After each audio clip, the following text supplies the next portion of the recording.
अस्सलाम वालेकुम दोस्तों, ड्रामा सीरियल जागीर जी अॼु तव्हांखे मुकमिल कहाणी ऐं अपडेट इन नंढड़ी वीडियो में ॾींदासीं। वीडियो खे आख़िर ताईं ॾिसंदा। मुंहिंजे यूट्यूब चैनल नमीर जमाल लिखियल आहे, सब्सक्राइब कंदा। सब्सक्राइब करण सां दोस्तों आवाज़ जेको बेल न करंदो काफ़ी असांजी हौसला अफ़ज़ाई थींदी ऐं तव्हांखे वधीक वीडियो ॾिसण वटां मिलंदा। दोस्तों तव्हांजो टाइम वेस्ट कोन था करायूं, हलूं था पंहिंजी कहाणी जी तरफ़। दोस्तों रेस हाशमत ख़ान वटि स्कूल जा नोटिस ईंदा त पोइ रेस हाशमत ख़ान दिनू खे चवंदो त तूं इहे नोटिस जे बयान छा लाइ ॾिनो। तूं अगरि नोटिसनि जी बयान न ॾी हा त अॼु इहे नोटिस मूं वटि न अचनि हा।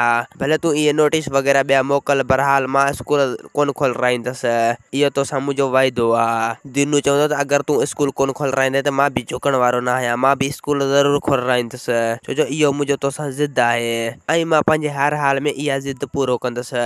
ऐं ॿिए पासे कवड़ो दिनू वटि ईंदो, दिनू खे चवंदो त मूंखे हर हाल में शादी जी तारीख़ ॾे त मां हितां कोन वेंदुसि, न त मां पंहिंजे छोरे खे इजाज़त ॾेई छॾींदुसि, तोखां हर हाल में पंहिंजी संग जी तारीख़ ज़रूरु वठंदो। दिनू चवंदो तो वारे छोकिरे खे मोकिल, जेको करिणो अथव वञी करे ॾेखारे। ऐं ॿिए पासे फतेह ख़ान पंहिंजे पुट खे चवंदो त मां तुंहिंजो प्लान हाशमत ख़ान खां हर हाल में वठंदुसि ऐं तोखे वठी बि ॾेखारींदुसि। मां ॾिसां त उन मुंहिंजी पुट जी बेइज़ती कीअं कई, मां बि उनजी धीउ जी बेइज़ती कंदुसि। ऐं फतेह ख़ान जो पुट चवंदो त असां एतिरा बेइज़ता न आहियूं जो हुनजी धीउ जी बेइज़ती कयूं, बाक़ी हा उन्हनि जा माण्हू मिलिया त पोइ उन्हनि जी बेइज़ती ज़रूरु कंदासीं। दोस्तों असांखे ॾींदा हाणे इजाज़त, वरी तव्हां सां मिलंदासीं कंहिं नई ईंदड़ वीडियो में। जेसीं ताईं पंहिंजो ख़्यालु रखंदा। ख़ुदा हाफ़िज़।